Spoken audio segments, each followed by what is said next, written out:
Welcome back, language learners, to my channel, Learning English with Atena. In our previous video, we explored the world of gerunds and their various functions. Today, we're going to focus on infinitives.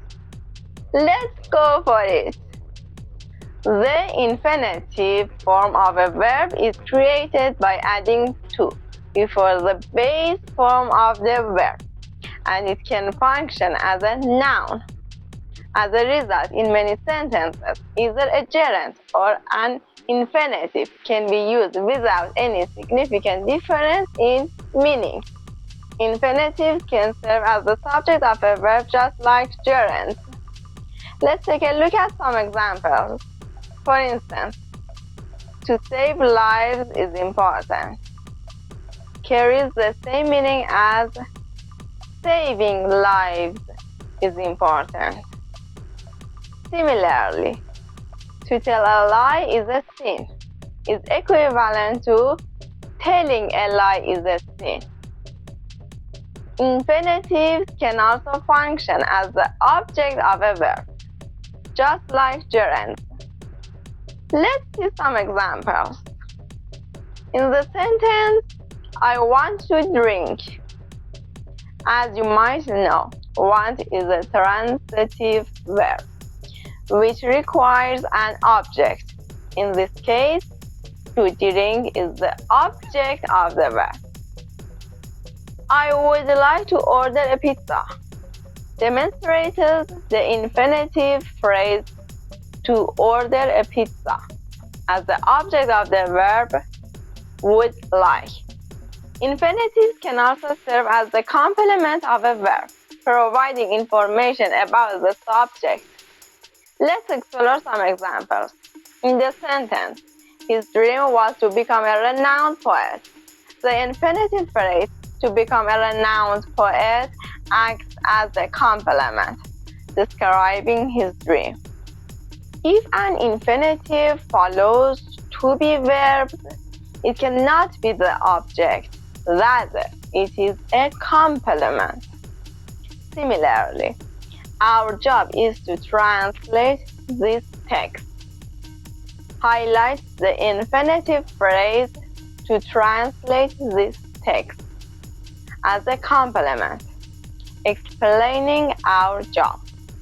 Lastly, infinitive can function as the object of a preposition, just like gerunds. Let's examine some examples. In the sentence, what I'm about to do here is very dangerous. The preposition about is followed by the infinitive phrase to do, acting as its object. Gerund or infinitive.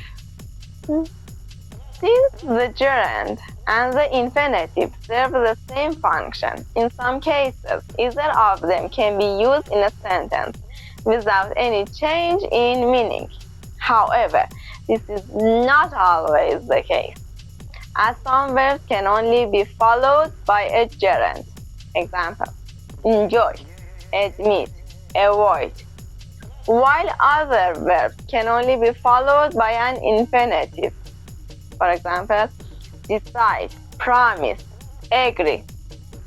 Additionally, some verbs can be followed by either a gerund or an infinitive, but the meaning of the sentence changes depending on which one is used.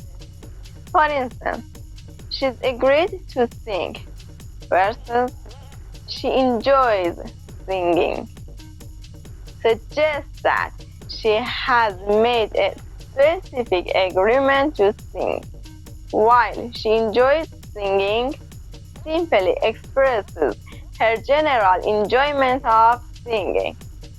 I stopped smoking versus I stopped to smoke. While the first sentence means I quit smoking, the second one means I took a break to smoke. So learners, embrace the power of verbal nouns and gerunds in your English journey. They allow you to express express actions, interests, and ideas in a more dynamic and versatile way. Keep practicing, and soon you'll master these linguistic tools. Thank you for joining me today and learning English with Atena. Remember to like, comment, and subscribe for more exciting language lessons. Bye.